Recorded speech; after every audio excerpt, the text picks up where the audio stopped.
या भागामध्ये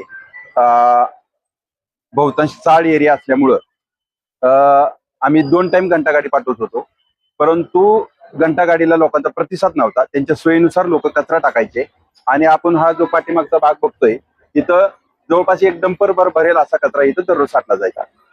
या भागाचं नाव आनंदवाडी, परंतु कचऱ्यानं अक्षरशः वैतागवाडी झाली होती, अशी परिस्थिती निर्माण झाली होती.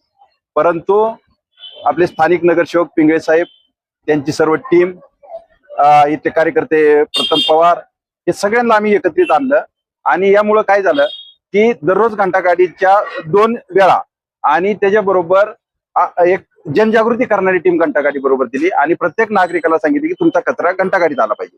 कचरा हा घंटागाडी मार्गे प्रोसेसिंगला गेला पाहिजे, परंतु कचरा रस्त्यावर पडला की प्रोसेसिंग शक्य नाही.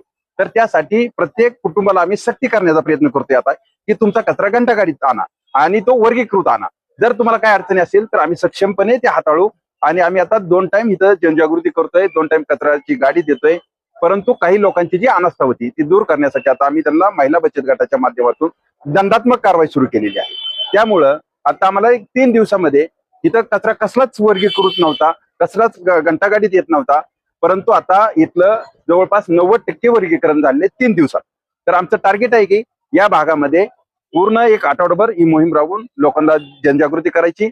पिंगळे साहेबांच्या मदतीनं आम्ही येत्या 1-2 दिवसामध्ये शक्यतो रविवारीपर्यंत सगळ्यांची एक बैठक घेणार आहे.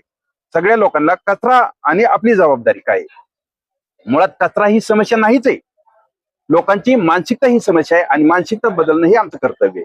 आम्ही महापालिका म्हणून ह्या गोष्टीवर फोकस करत आहोत आणि असंकलित कचरा आणि बेहिशोबी रस्त्यावर पडणारा कचरा ही देशापुढील मोठी समस्या आहे आणि ही समस्या आपण आपल्या मूळ स्वतःच्या घरापासून ही दूर केली पाहिजे. ह्या पद्धतीने आम्ही हे काम सुरू केलेलं आहे आणि मला खात्री आहे की हा जे वार्ड आहे 8 दिवसात आम्ही हा पूर्ण 100% सिग्रिगेशन करू, रस्त्यावरचा कचरा पूर्ण बंद करू.